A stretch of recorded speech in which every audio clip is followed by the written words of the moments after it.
Takashi é um perdedor de coração partido cujo melhor amigo estava pegando sua paixão. No entanto, quando um surto zumbi repentino começa, ele aproveita a chance para conquistá-la e forma um grupo de gatas para pegar enquanto sobrevive ao fim do mundo.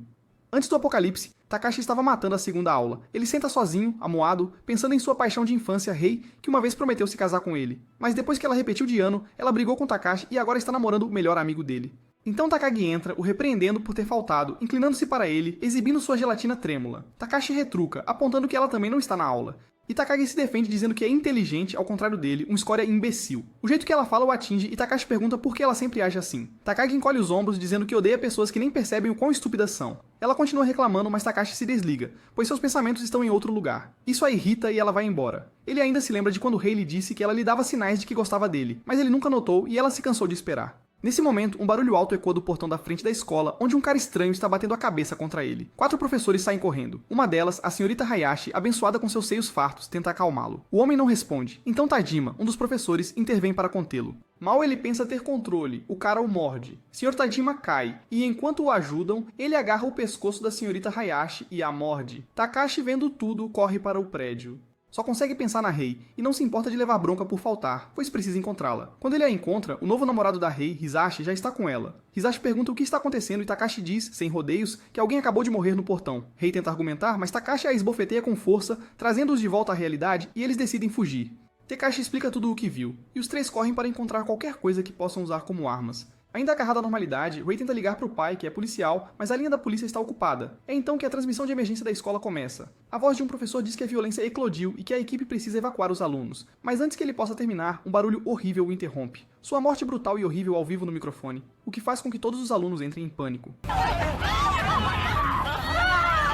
Hisashi diz a Takashi para irem ao telhado, não pelas escadas. As escadarias estão lotadas de alunos em pânico, uma armadilha mortal. Na ponte para o telhado encontram um professor já transformado. Ele ataca Rei, que paralisa de medo, e tenta morder seus marshmallows.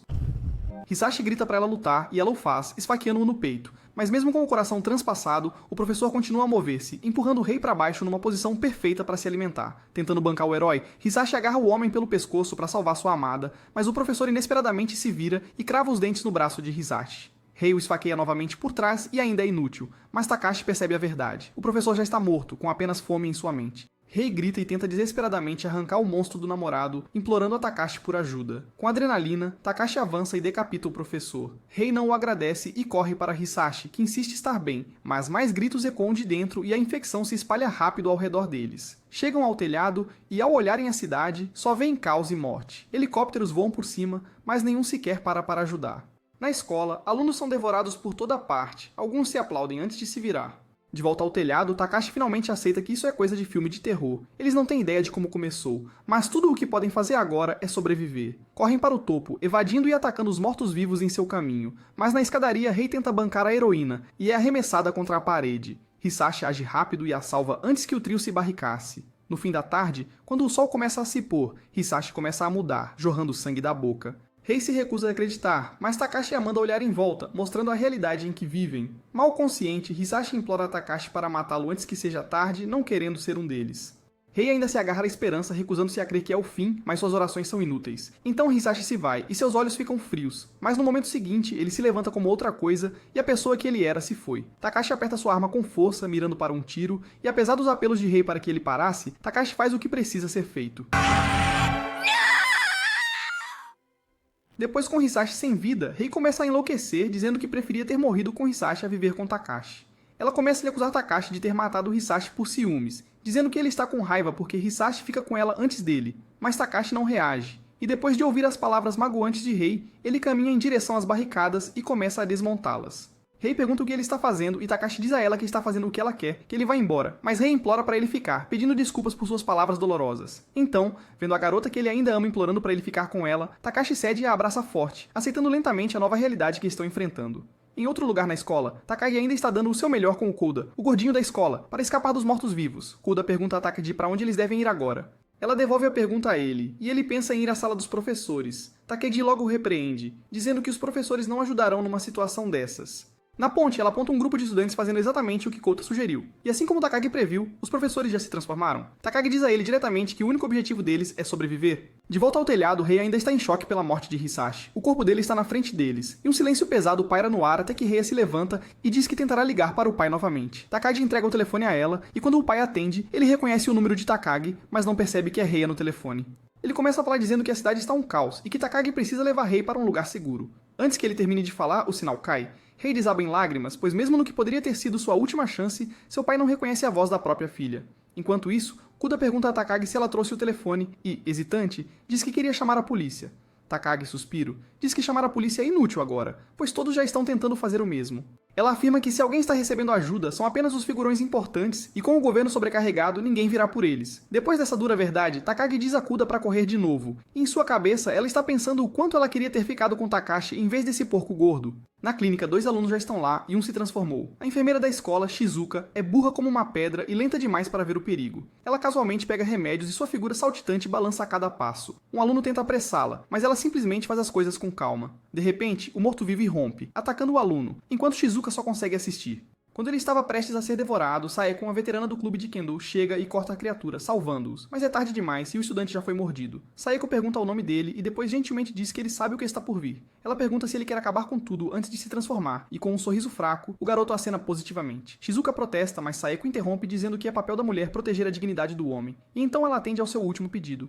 Em outro lugar, Takagi monta algo com as ferramentas que encontra. Ela acha que Kota curte coisas militares e pede que ele construa algo. O cérebro nerd de Kota entra em ação e as ideias surgem.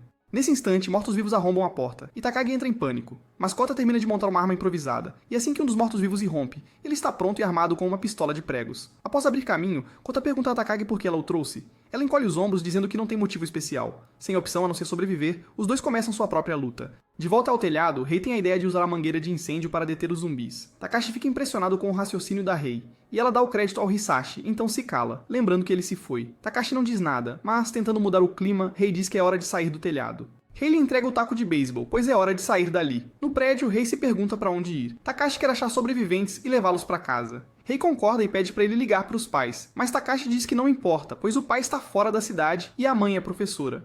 E ele não demonstra preocupação na frente da Rei, mas no fundo está muito preocupado com eles. Em outro lugar, Takagi e Kuta tentam distrair os mortos-vivos, e descobrem que eles parecem reagir ao som, já que provavelmente estão cegos agora. Enquanto isso, Saeko e Shizuka seguem para a sala dos professores para procurar as chaves do carro. Saeko, calma e focada, nem se dá ao trabalho de tacar os mortos-vivos no caminho, e apenas os empurra para o lado. Shizuka pergunta por que ela não está lutando contra eles. Saeko explica que leva tempo, e se ficarem presos não terão como sair. Então Shizuka tropeça em um tapete.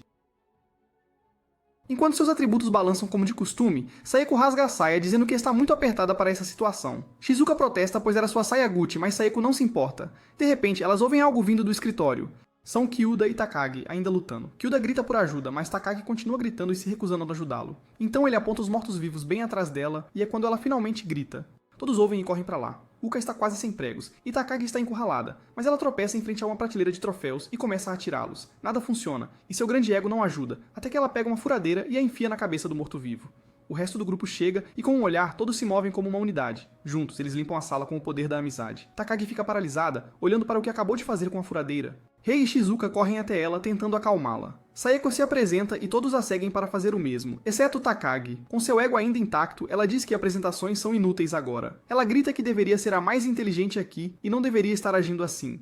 Saeko vê o medo nos olhos dela e gentilmente intervém, dizendo que está tudo bem parar de fingir. Takagi finalmente se olha no espelho, coberta de sangue, enquanto sua fachada de ego lentamente se desfaz e ela desaba, chorando como um bebê. Então eles conseguem chegar à sala dos professores para se reagrupar. E quando Kuta tenta verificar Takagi, ele se intimida ao vê-la de óculos e é repreendido por ser assustador. Eles conversam sobre seus planos de fuga e decidem que, como grupo, devem usar o ônibus escolar para salvar suas famílias. Nesse momento, Rei vê na TV as notícias anunciando que o mundo todo enfrenta um surto de mortos-vivos. Takagi fica frustrada, perguntando-se por que o governo ainda se recusa a explicar o que está acontecendo com essa situação de mortos-vivos. Takagi responde calmamente que o governo provavelmente não quer causar pânico em massa, pois o medo leva ao caos, e isso é a última coisa que eles querem agora. O grupo fica inquieto de novo, e Rei ainda espera que tudo volte ao normal. Mas Takagi logo descarta a ideia, dizendo que é uma pandemia sem volta. Ela acrescenta que o que enfrentam é como as grandes pragas do passado, só que desta vez não há cura. Shizuka comenta que talvez o calor faça os mortos-vivos apodrecerem mais rápido, e Saeko pergunta quanto tempo leva para um corpo morto se decompor.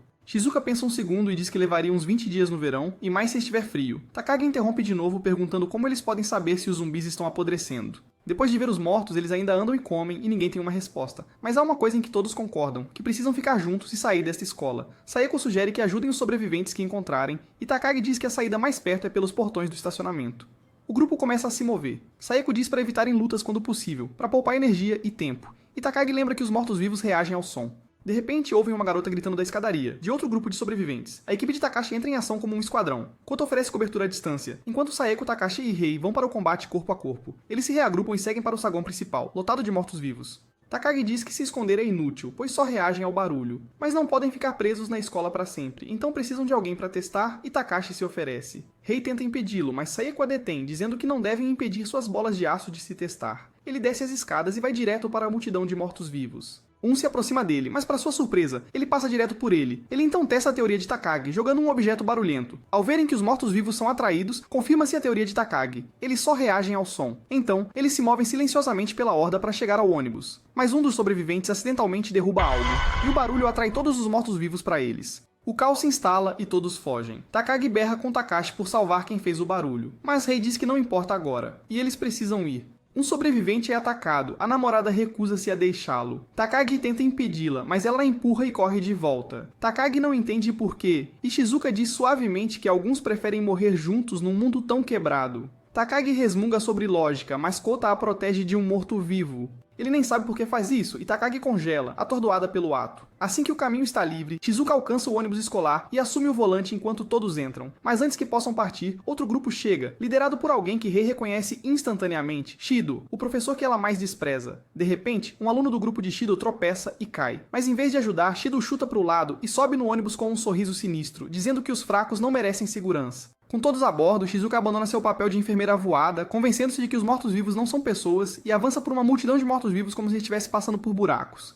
Assim que saem, Shido agradece a Saeko e sugere que ela lidere o grupo, mas Saeko recusa. Vendo sua chance, Shido anuncia que todo grupo precisa de um líder, e Rei se inclina para Takashi e sussurra que ele vai se arrepender de ter deixado aquele nojento entrar no ônibus. Eles chegam à rodovia e veem a cidade em caos, com incêndios, edifícios desmoronando e praias vazias. De repente, um dos alunos de Shido se manifesta dizendo que não quer estar no mesmo grupo que Takashi. Outro aluno diz que deviam ter ficado na escola. Irritada com as queixas, Shizuka pisa no freio. Sua figura saltitante balança enquanto ela se vira e grita para calarem a boca, pois estão atrapalhando sua concentração. Saeko calmamente pergunta ao falastrão o que ele quer, e ele aponta para Takashi dizendo que o quer fora do ônibus. Kota se prepara para usar a arma de pregos, mas Takagi o impede. Takashi confronta o sujeito, perguntando qual é o problema dele, e quando ele está prestes a atacar Takashi, Rei acerta o sujeito com seu bastão. Shido aplaude, claramente divertido com o grupo de Takashi. Ele começa um discurso, apresentando-se como o líder ideal, e de alguma forma as pessoas acreditam. Rei já está farta e decide sair do ônibus. Ela afirma que preferiria enfrentar os mortos-vivos a passar mais um segundo com aquele homem. Takashi a segue, tentando convencê-la a ficar, mas antes que pudessem resolver algo, outro ônibus bate na frente do túnel, carregado de mortos-vivos. Explode, bloqueando a via, separando Takashi e Rei do grupo. Saeko salta do ônibus, checando o estado deles, e Takashi grita que se encontrarão na delegacia às 7 da noite. O grupo se divide novamente, e Takashi e Rei entram no túnel enquanto o fogo do acidente se alastra atrás deles. Eles param para recuperar o fôlego quando um motoqueiro zumbi surge de repente atrás de Takashi. Antes que pudesse morder, Rei esmaga seu crânio com um tijolo. Ela o ajuda a levantar, e usando a moto do motoqueiro, eles seguem para a cidade. Enquanto dirigem, Takashi não consegue parar de pensar em como tudo era normal há apenas algumas horas. E agora sua escola, seus amigos e sua vida cotidiana se foram. Agora ele escapou de telhados, fez aliados improváveis e sobreviveu a um caos completo. Rei quebra o silêncio perguntando se ele acha que alguém virá para salvá-los. E Takashi balança a cabeça dizendo que ninguém virá. Rei suspira e reclama, dizendo que ele é sempre tão negativo. Mas Takashi apenas encolhe os ombros, afirmando que está sendo realista, sem rodeios, pois mentiras não ajudam em nada aqui. Rei quer discutir mais, mas antes de dizer outra palavra, sua voz alta atrai a atenção de zumbis próximos. Takashi acelera a moto e disparam. Enquanto isso, de volta ao ônibus, Shizuka está presa na ponte. Os grupos começam a se fragmentar, com Saeko permanecendo junto à sua equipe principal, enquanto Shido reúne os seus alunos ao seu redor e já encantando as garotas com falsas promessas e conversas doces e pegajosas. De volta à cidade, Takashi e Rei passam por ruas vazias onde as pessoas fugiram ou se transformaram em mortos-vivos. Eles avistam um carro de polícia abandonado e param. Rei vasculha o carro em busca de armas, qualquer coisa que possam usar para sobreviver. Ela encontra uma arma que entrega a Takashi e ele vê que está carregada. Eles pegam o que conseguem e voltam para a estrada, dessa vez procurando por um posto de gasolina, pois precisam de combustível se quiserem continuar. Finalmente encontram um, mas é automático, só aceita cartão de crédito. Takashi não trouxe dinheiro e Rei deixou a carteira na escola, o que lhes deixa uma opção: assaltar um mini mercado. Takashi entra e arromba a caixa registradora para pegar dinheiro, enquanto Rei espera lá fora com a bicicleta, refletindo sobre o quão insano o dia se tornou. De repente, alguém a agarra por trás e Takashi sai correndo da loja para encontrar um homem grande, de olhos selvagens, segurando uma faca no pescoço de Rei. Fora de si, ele conta que viu a família toda se transformar e que teve que abatê-los. Agora ele está sozinho, desesperado e quer um pedaço da Rei. Com dedos grossos como salsichas a segurá-la com força, ele começa a tocá-la de forma inadequada, provocando Takashi. Ele exige que Takashi largue o taco de beisebol e encha o tanque da sua moto, e se ele tentar algo, a Rei está frita. Takashi joga o taco de lado de propósito, deixando-o bater ruidosamente no concreto para chamar a atenção. Então, lentamente, ele começa a abastecer, ganhando tempo e pensando muito, enquanto sua mão se aproxima da arma escondida que ele guardou antes. O homem continua a reclamar, levantando a voz e afrouxando o aperto na faca, e Takashi vê o seu momento. Avança com a arma na mão e mira no peito do homem. O cara apenas ri. Ele desafia Takashi a atirar, alegando que todo o poço de gasolina vai explodir. Mas não há hesitação nos olhos de Takashi enquanto ele se recusa a deixar um cara com cara de bandido colocar as mãos em sua garota. Então ele puxa o gatilho.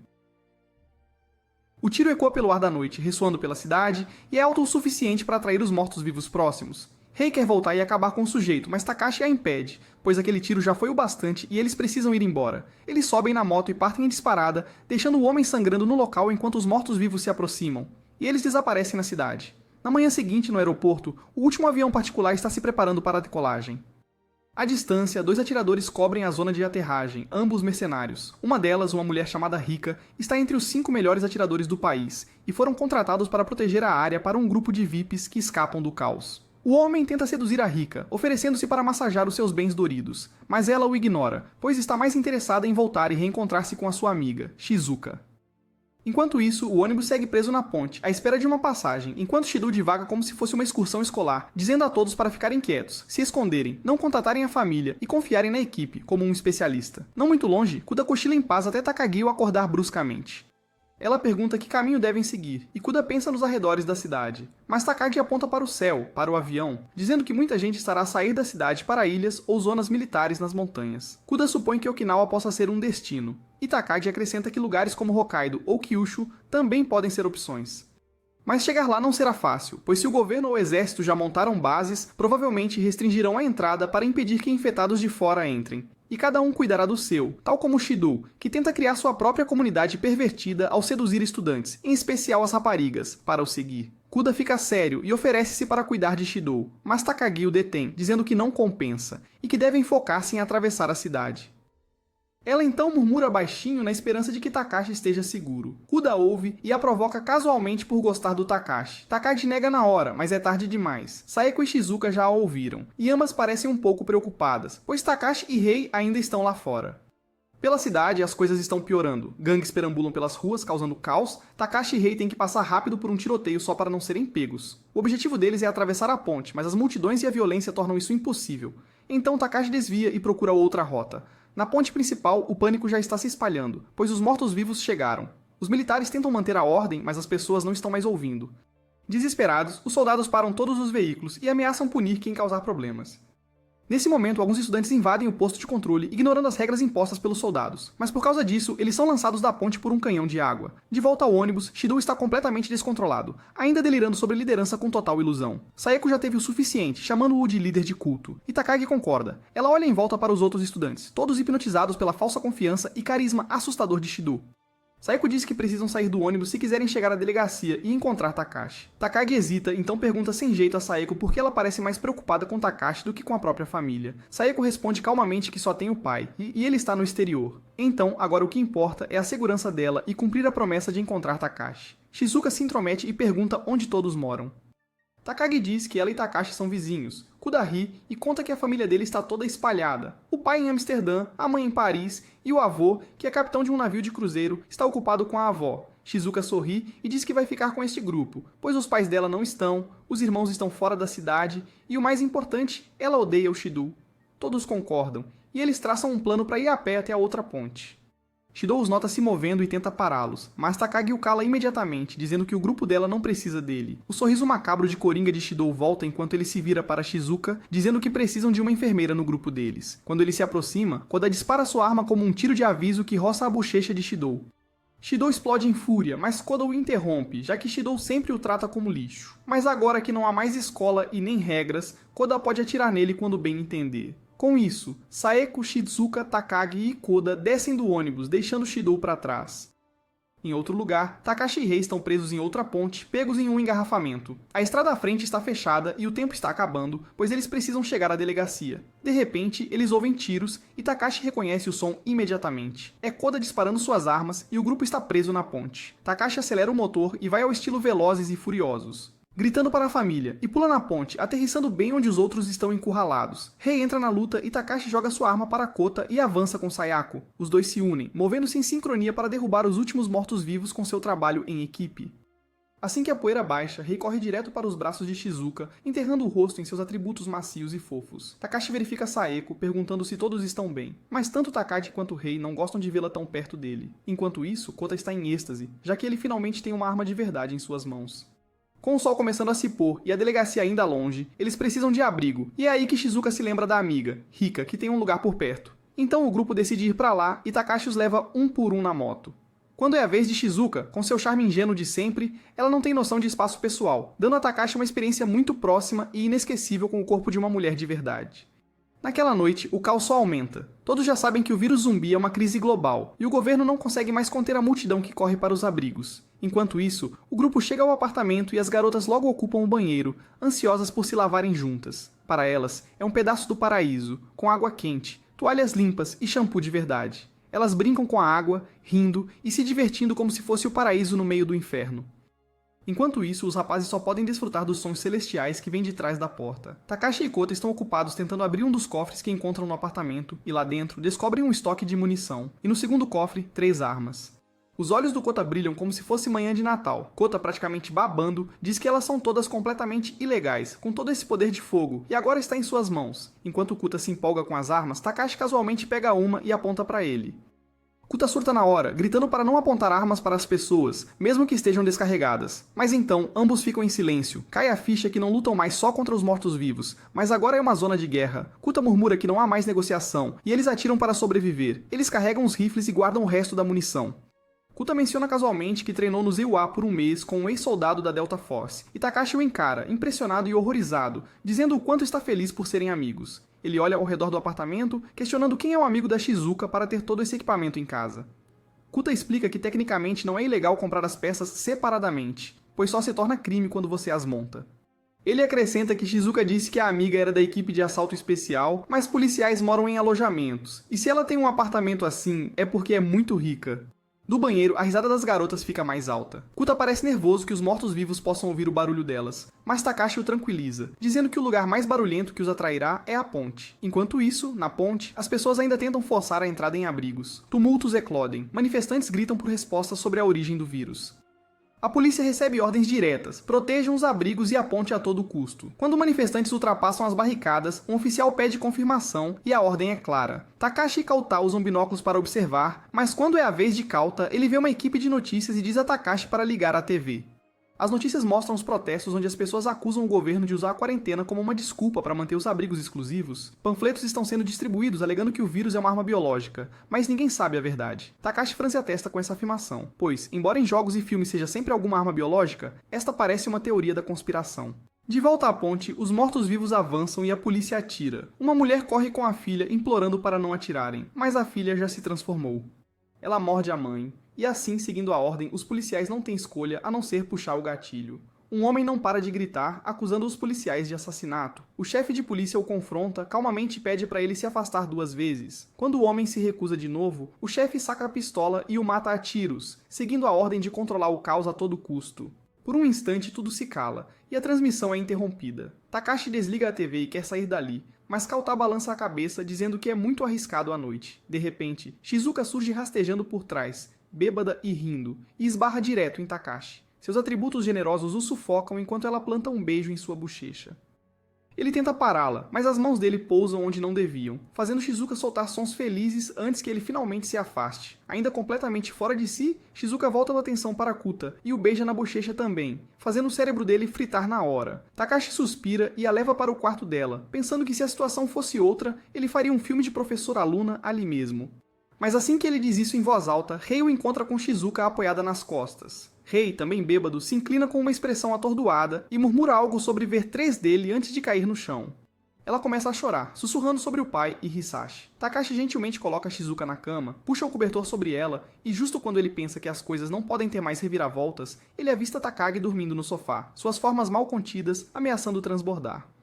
Takashi vai à geladeira pegar algo para comer, sem notar Sayako cozinhando atrás dele, dizendo que está preparando o jantar. Ao se virar, ele congela, vendo-a usar apenas um avental, o que é o traje dos sonhos de todo homem para ver sua esposa. Completamente calma, Sayako explica que não achou mais nada que lhe coubesse, então vestiu aquilo. Takashi o encara, dizendo que é um pouco arriscado, mas Sayako o dispensa, dizendo que confia nele e em Kuta. Nesse momento, passos pesados ecoam da escada e quando olham, é Rei que ainda está bêbado e agora está exigindo a atenção de Takashi.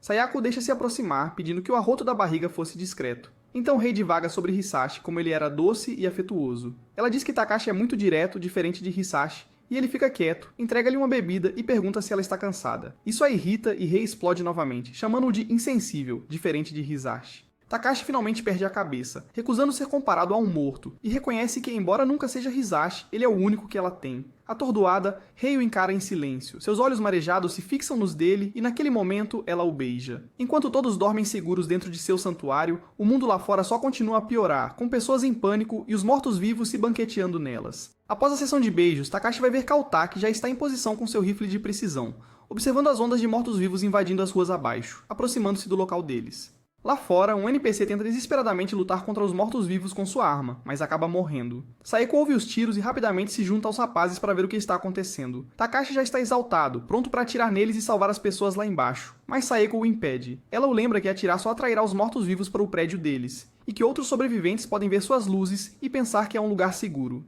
Ela diz a Takashi para olhar de novo o quão destruída a cidade está. Takashi faz uma pausa, pois há algo diferente em Saeko esta noite, e ela se vira para ele e diz: talvez ele queira ser um herói, mas ela só está a tentar ser realista. Takashi volta para a varanda para olhar com os binóculos. Lá embaixo, as pessoas estão a fazer tudo o que podem para encontrar abrigo, mesmo que isso signifique lutar por ele. Entre essas pessoas, Takashi observa um homem carregando a filha desesperadamente de porta em porta, implorando por um lugar seguro para ficar. Ela pergunta ao pai onde está a mãe, e o homem acalma a filha, dizendo que a mãe está num lugar melhor. Ele tenta bater numa casa por abrigo, implorando para ao menos deixar a filha entrar, mas ninguém abre. Em desespero, ele ameaça arrombar a porta para que a criança entre e só então alguém finalmente a atende. Mas de repente, com medo, o dono da casa esfaqueia o homem no coração, ali mesmo na varanda, e a porta se fecha com força, deixando o homem moribundo e sua filhinha sozinhos. Ela nem sequer entende o que acabou de acontecer. Mas mesmo em seus últimos momentos, o homem acalma a filha, dizendo-lhe para se esconder. A menina começa a chorar, confusa e aterrorizada, implorando para o pai voltar. Seus gritos atraem os zumbis, e Takashi não suporta mais.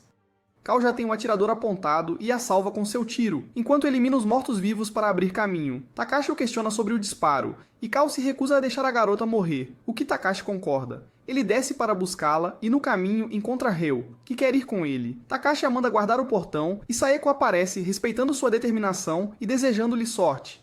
Antes de partir, Ryo entrega-lhe a pistola e partilham um momento de silêncio. Então, com a ajuda da rapariga, Takashi pega na sua mota e parte, enquanto Cal o observa de cima. A missão de resgate começa, e Takashi acelera pelas ruas na sua mota, atropelando os mortos-vivos enquanto Cal o guia à distância com os seus tiros de sniper precisos. Quando Takashi chega à garota, sua bicicleta escorrega, deixando-o sem transporte, mas ele foca na garota. Com a cobertura de Cal, Takashi consegue chegar à garota e a um cão aleatório. Ele continua a limpar a casa quando, de repente, um morto-vivo aparece, forçando-o a usar a arma e atraindo a atenção do morto-vivo. Enquanto isso, Takagi acorda com os tiros. Percebendo que os mortos-vivos podiam infestar logo, ela corre para acordar Shizuka. Ainda seminu, Shizuka tropeça da cama e Cal tem uma vista privilegiada que nunca esquecerá. Takagi, imperturbável, diz a ele para se preparar para sair do prédio. As garotas se reúnem lá embaixo e Saeko anuncia que é hora de entrarem no carro e pegarem Takashi, pois os mortos-vivos já estão seguindo o barulho que ele fez. De volta ao lado de Takashi, ele consegue trancar o portão atrás de si para impedir a entrada dos mortos-vivos. O corpo do pai ainda jaz ali, e Takashi cobre o rosto e lhe oferece uma flor como um sinal de respeito para seu último adeus. Ele sussurra para a menina que o pai dela morreu protegendo a própria filha, e que ele foi um verdadeiro herói. A menina chora uma última vez, dizendo adeus ao pai. Ela se apoia em Takashi agora, perguntando o que devem fazer e como podem sair. Takashi não tem resposta, mas então ele vê um muro por onde podem escapar.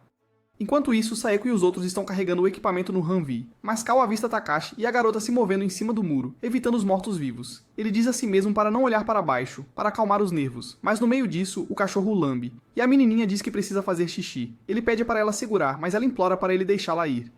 Então ele a deixa se aliviar bem nas costas dele. Enquanto Takashi chega à beira, o Humvee vem rasgando a rua. Saeko está de pé no teto com uma pose imponente, enquanto Cal cobre por baixo. Shizuka dirige como uma louca direto pela horda. Eles param bem a tempo, e Saeko salta e começa a abrir caminho com sua espada, enquanto Cal atira por cima do ombro dela com precisão mortal. Takashi pega a menina, corre e salta para dentro do veículo. Então eles seguem para a próxima parte da cidade para encontrar segurança. No dia seguinte, o Humvee desce pelo rio. O nome da menininha é Alice, e ela imediatamente se apega a Kuta. Agora é a vez de Kuta e Takagi ficarem de guarda enquanto Takashi, Rei e Saeko finalmente descansam. Ao se aproximarem do fim do caminho do rio, Shizuka acorda a todos gentilmente. Rei é a primeira a abrir os olhos e a princípio ela sorri, percebendo que estava encostada em Takashi. Mas seu sorriso desaparece no momento em que ela vê Saeko babando no canole cremoso dele. Seu humor muda, e ela belisca Takashi bem na bochecha. Essa beliscada o acorda, e enquanto ele processa o que está acontecendo, seu coração quase para, especialmente quando o rei aponta o que ele tem no colo. Saeko também começa a acordar, e seu avental mal esconde algo até ela se sentar direito. O Humvee para sob a ponte principal. Shizuka tira algumas roupas que pegou na casa da amiga, e as garotas começam a se trocar. Enquanto isso, Takashi e Cal ficam de guarda do outro lado. Enquanto esperam, Cal entrega uma arma a Takashi, imaginando que ele pode precisar dela em breve. Ele o instrui rapidamente sobre como usá-la. Assim que a explicação termina, as garotas acabam de se trocar e agora estão preparadas à sua maneira. Takashi e Cal ficam ambos sem palavras. Rei, exibindo sua própria arma, percebe a preocupação de Takashi, mas rapidamente a ignora, dizendo que Cal já a ensinou a usá-la. Takashi e Cal saem para verificar a rua principal. Está tudo calmo, sem mortos-vivos à vista nem pessoas. A estrada está livre, e Shizuka leva o Humvee de volta para a rua. Embora não haja sinais de vida, Hao espera silenciosamente que o pai ainda esteja lá fora. A casa mais próxima pertence à família de Takagi. E Takagi não espera muito, mas ainda quer verificar. Shizuka dirige pela estrada principal enquanto Takashi e Hao ficam em cima do Humvee, vigiando. Takashi nota que não há mais helicópteros sobrevoando a cidade, e Hao aponta que não viram nenhum morto-vivo desde que saíram do rio. Isso lhes dá uma sensação de normalidade por um tempo. Até que Cal avista uma horda massiva de mortos-vivos bem à frente. Takashi rapidamente leva Shizuka por outra rota para evitar a multidão. Mas não importa a rua, mais mortos-vivos bloqueiam o caminho. Shizuka começa a entrar em pânico, tentando zigue-zaguear pelas ruas, até que acabam debaixo de outra ponte. É quando o rei vê um arame de ferro esticado pela estrada, e Shizuka não consegue parar a tempo. O Humvee para, e Rei é atirada do teto, caindo com força no asfalto. Takashi salta para ajudar. Ele tenta usar a arma pela primeira vez, mas erra os primeiros tiros. Cal lhe dá instruções rápidas, e logo ele começa a acertar golpes sólidos. Cal e Sayoko correm pra frente para abrir caminho. Enquanto Takashi pega o jeito da arma, ele fica sem balas. Ele enfia a mão no bolso, mas suas mãos tremem e a munição escorrega pelos dedos, então agora ele está de mãos vazias. O pânico o domina, e por um momento ele pensa que é o fim. Ele puxa Rei pra perto, protegendo-a, mas então se lembra que Rei tem uma arma. Sem opção melhor, Takashi usa o corpo robusto dela como apoio e repousa a arma nela, atirando nos mortos-vivos que se aproximam. Entre as balas e os movimentos elegantes e mortais de Sayoko, parece que a equipe de animação se esforça ao máximo, animando com uma mão para a física de balanço. Alice, mesmo criança, tenta ajudar. As mãos dela tremem enquanto passa balas para Cal. E ao vê-la assim, Cal decide que vai abrir caminho custe o que custar. Takashi finalmente entra em ação também, tentando ser corajoso e dar um tiro. Todos fazem o possível para revidar, mas todo o barulho atrai mais e mais mortos-vivos. E quando o sol começa a se pôr, ainda não encontraram uma saída enquanto as balas se esgotam rápido. De repente, Zack, o cão, salta do Humvee e ataca os mortos-vivos. Ao ver isso, Takashi sabe que não pode ficar para trás. Quando Takashi tenta atirar de novo, ele a impede, pega a arma dela e diz para esperar com a Rei. Com Sayoko ao seu lado, Takashi avança contra a multidão, atraindo a horda. Como isca, eles fazem barulho, afastando os mortos-vivos do grupo, mas mal funciona, pois mais continuam vindo em direção ao Humvee. Enquanto isso, Cal diz a Alice para rastejar sob os fios e ficar segura, e promete que a seguirão após limpar os mortos-vivos. Mas Alice balança a cabeça, pois já viu o suficiente. Ela se lembra das promessas do pai e de como ele disse que tudo ficaria bem, mas ele ainda morreu, e ela acabou sozinha. Alice chora, implorando para não ser deixada para trás, e ela quer ficar com eles, aconteça o que acontecer. Naquele momento de morte, quando parecia que toda a esperança estava perdida, um grupo de soldados totalmente armados aparece e começa a atirar nos mortos-vivos, eliminando-os. Todos são salvos, e Shizuka corre até a pessoa que parece ser a líder, e a agradece pelo resgate. A líder deles tira o capacete, revelando-se como a mãe de Takashi. Com a mãe de Takashi e sua equipe salvando o grupo da morte, apenas Sayoko e Takashi ficam para trás.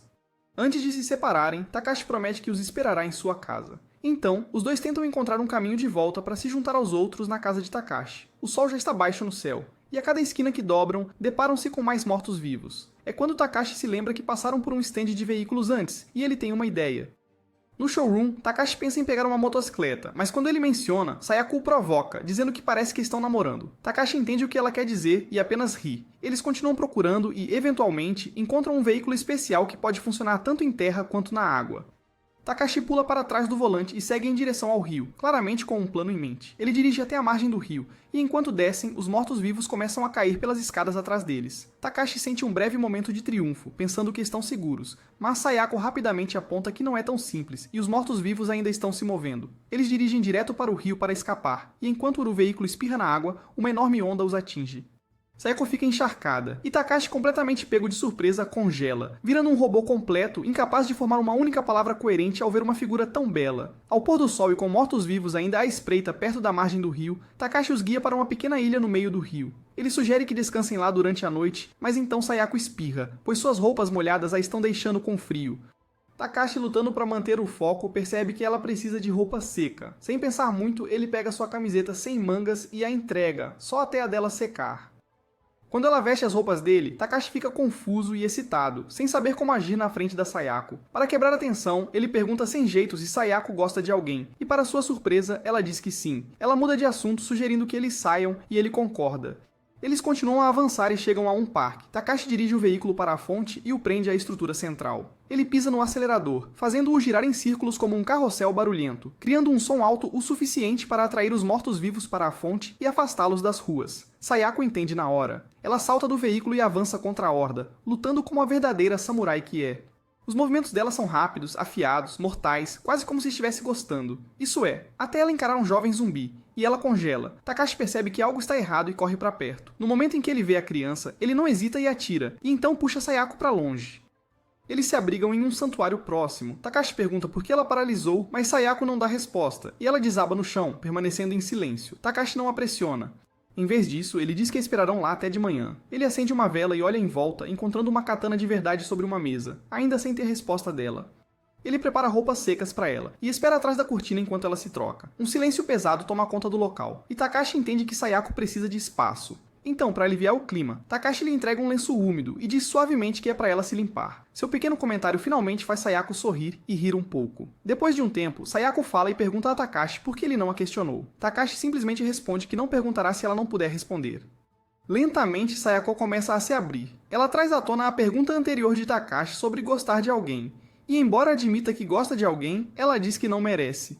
Ela começa a explicar o seu passado. Ela diz que uma vez foi atacada por um estranho no meio da noite, e ela revidou, quebrou as pernas dele e estraçalhou as costelas. Mas ela diz a Takashi que não é isso que a assombra, pois o que realmente a assombra é que ela gostou, a violência, a dominância, a libertação, e isso a fez sentir como um monstro, o que lhe deu prazer.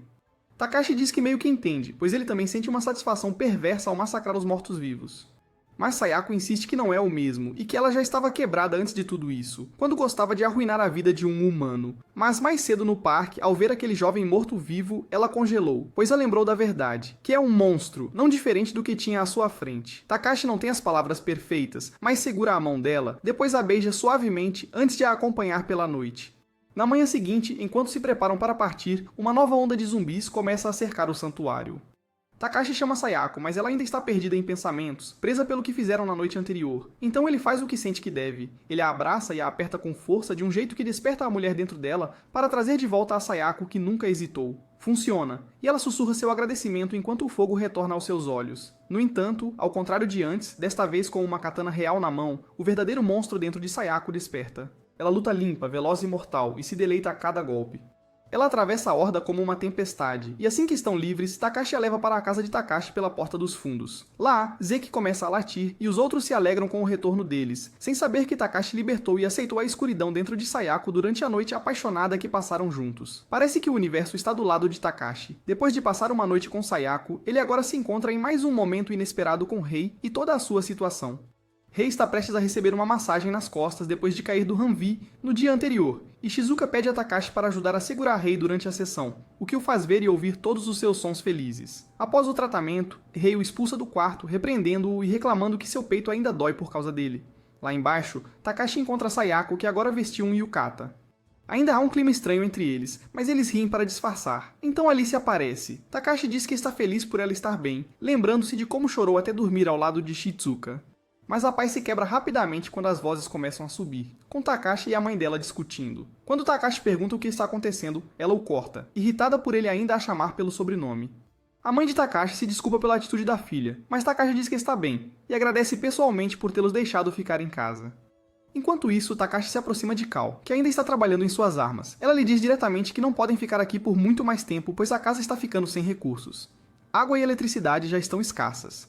Ao mesmo tempo, a mãe de Takashi está dizendo a Takashi a mesma coisa. Os militares assumiram o controle dos serviços públicos, agindo sem esperar por ordens do governo. Quanto às pessoas que procuram abrigo em sua propriedade, ela diz que só quem está disposto a lutar pode ficar. Ela pede a Takashi que ajude Takagi a entender isso e a fazê-la ver a razão. De volta à garagem, um dos trabalhadores adultos vê Kao com suas armas e diz a ele que estudantes não podem manusear armas. Kao parece que vai desmoronar sob a pressão do sujeito, mas Takagi intervém de imediato, defendendo-o, e o homem recua ao perceber que enfrenta a filha do seu mestre. Depois, Takagi aponta como os adultos ainda os veem apenas como estudantes, e não importa o que tenham passado, os mais velhos não os levarão a sério. O grupo se reúne para uma reunião no quarto de Rei. Como ela ainda não consegue andar e Takagi se recusa a perder mais tempo, ela pergunta a todos diretamente se devem ficar juntos ou se separar.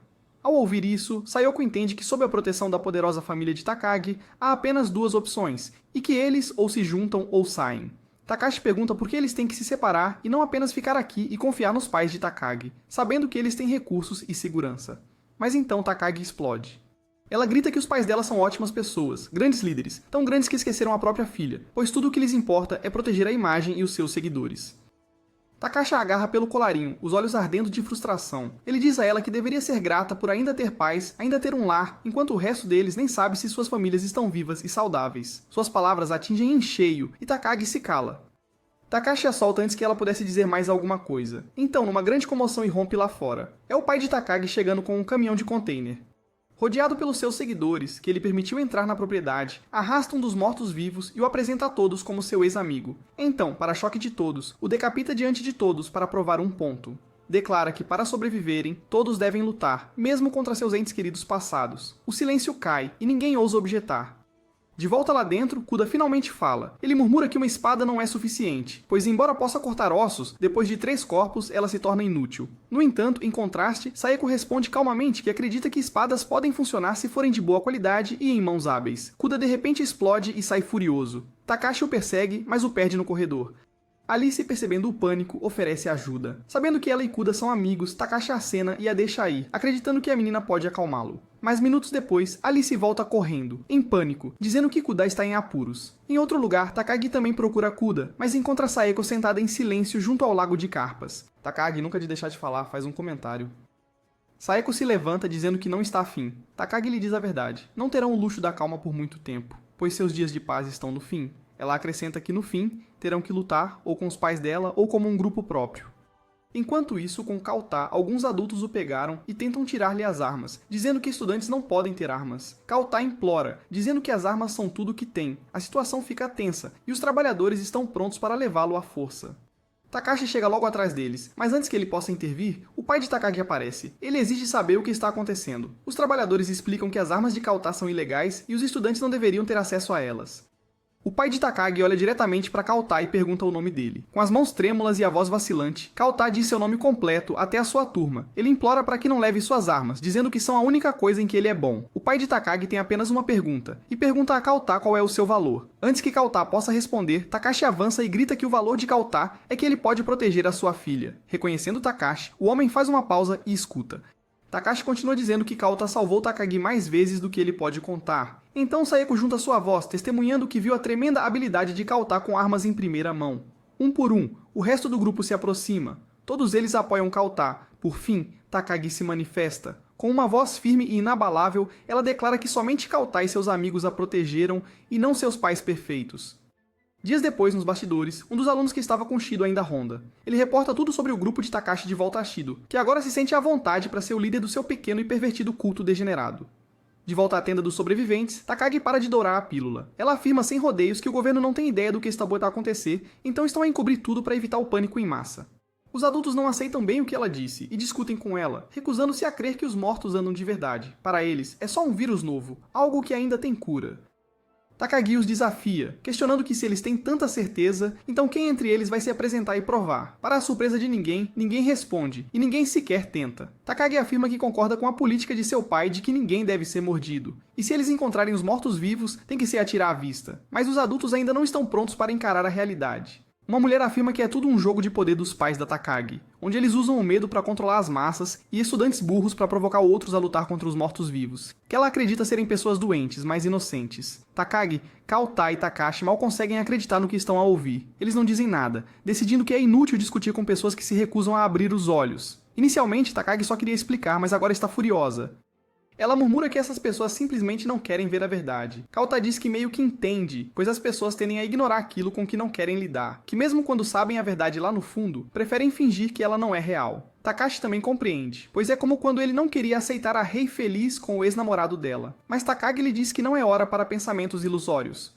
Kauta concorda que o verdadeiro problema é que os adultos insistem em tentar normalizar as coisas, embora nada no mundo seja normal já. Takagi acrescenta que eles não conseguem admitir os próprios erros e Kauta acena, pois tudo o que passaram, da escola até agora, ensinou-lhe que aprender com o fracasso é a única forma de avançar.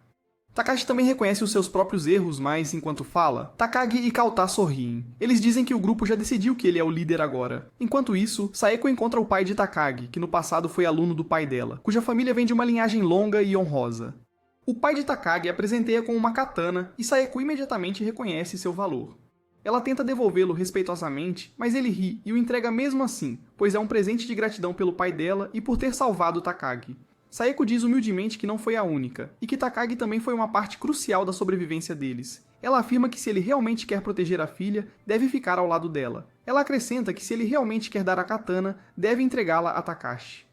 O pai de Takagi concorda, mas ele acredita que Takashi ainda não está estável o suficiente para liderar. Em outro lugar, Takashi questiona se ele é a pessoa certa para liderar, e é quando o rei entra na sala e lhe diz que isso lhe cai bem, dizendo que ele é um bom homem. Takashi zomba, dizendo que está apenas sobrevivendo, apenas ajudando, como um personagem de apoio num jogo, onde Sayoko, Kota e Rei são os lutadores, Takagi é o cérebro, Shizuka é a curandeira e Alice é apenas Alice.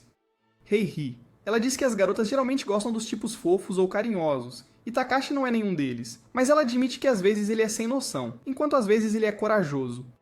Ela acrescenta que ele nem sempre tem uma razão, mas ainda faz a coisa certa, o que ela gosta. Então, Rei confessa que se arrepende de não ter visto o valor dele antes e agora não quer sair do lado dele, mesmo que um dia Takashi se apaixone por outra pessoa, pois ela ainda quer estar lá ao lado dele.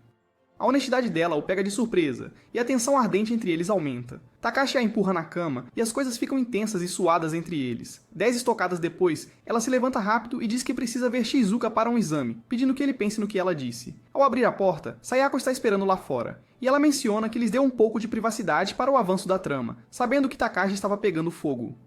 Rei a ignora, ainda sentindo o calor e a energia remanescente da noite que Sayako e Takashi passaram juntos. Enquanto isso, Shido e seu culto agem. Uma das garotas seduz um guarda, abrindo caminho para a mansão da família Takagi. Ao mesmo tempo, Takashi decide procurar os pais de Rei. Ele não sabe por onde começar, já que seu pai está em outra cidade e sua mãe estava na escola quando tudo aconteceu. Mas ele sabe que o pai da Rei é policial e a mãe dela pode ainda estar escondida em casa. O pai de Takagi avisa Takashi que sua família e grupo planejam partir em 2 dias, pois é muito perigoso ficar mais tempo. Takashi promete que voltarão antes disso, mas se não voltarem, ele lhes diz para simplesmente seguirem em frente sem eles. Quando Takashi e Rei estão prestes a partir, Sayako intervém decidindo ir com eles. Os outros também vêm para se despedir, mas antes que possam fazer qualquer coisa, Rei congela. Shido chegou, escoltado por um dos guardas que o achava amigável, e ainda exibe sua arrogância presunçosa. O guarda o elogia como um professor que salvou seus alunos, mas por trás daquele sorriso falso, Shido não passa do produto de um lar desfeito e de uma criação distorcida. No passado, ele foi pago por um prefeito corrupto local que odiava o pai de Rei por ser tão justo, então Shido recebeu ordens para garantir que Rei reprovasse em uma aula, e desde aquele dia, Rei o odeia mais profundamente que o próprio inferno. No momento em que o vê, ela avança, arma em punho, faca apontada, pronta para esfaqueá-lo no rosto. Shido fica em silêncio. Ele pergunta a Rei como ela sabe usar uma arma. Ela responde friamente que foi o pai dela quem a ensinou, o mesmo homem cuja reputação Shido destruiu. Rei revela que ficou calada todo esse tempo porque o pai dela prometeu que traria Shido à justiça. Mas agora, com ele bem na frente dela, ela está pronta para mandá-lo para o inferno. Naquele exato momento, transbordando uma aura de Chadness, o pai de Takashi aparece. Ele informa a Rei que este é um mundo livre, e se ela realmente quiser acabar com Shido, ela tem total liberdade para isso. Takashi tenta desesperadamente detê-la, mas Sayako o impede, afirmando que a decisão final pertence apenas a Rei. Shido então tenta manipulá-la, instruindo-a a puxar o gatilho para que ela seja forçada a viver com a esmagadora culpa de ser uma assassina. Mas sendo a pessoa mais madura, Rei não cai nessa armadilha. Ela diz que mesmo que morra aqui não terá valor algum, pois ainda valerá menos que lixo. Ela se afasta de cabeça erguida enquanto o pai de Takagi ordena que Shido e seu culto voltem ao ônibus e saiam da mansão. Longe, para além dos muros da propriedade, o caos só se agrava, com países se culpando e tensões crescendo. Dentre as decisões que os líderes tomam, alguns decidem que é hora de voltar à Idade da Pedra, e disparam mísseis nucleares uns contra os outros. De volta em terra, Shizuka de repente se ilumina ao se lembrar do número de telefone da amiga, aquela com um apartamento, o Humvee e um arsenal de armas, Reika. Para seu alívio, Reika atende, e Shizuka imediatamente cai em prantos, sobrecarregada por sua amiga ainda estar viva, e começa a divagar sobre tudo o que passou. Reika, atualmente presa no aeroporto, mal consegue falar antes que uma explosão ilumine o céu, onde mísseis detonam no ar. Um clarão cegante se espalha pelo país, causando queda de energia, sinais morrendo e máquinas falhando. Takagi suspeita que seja um EMP, uma explosão nuclear de alta altitude.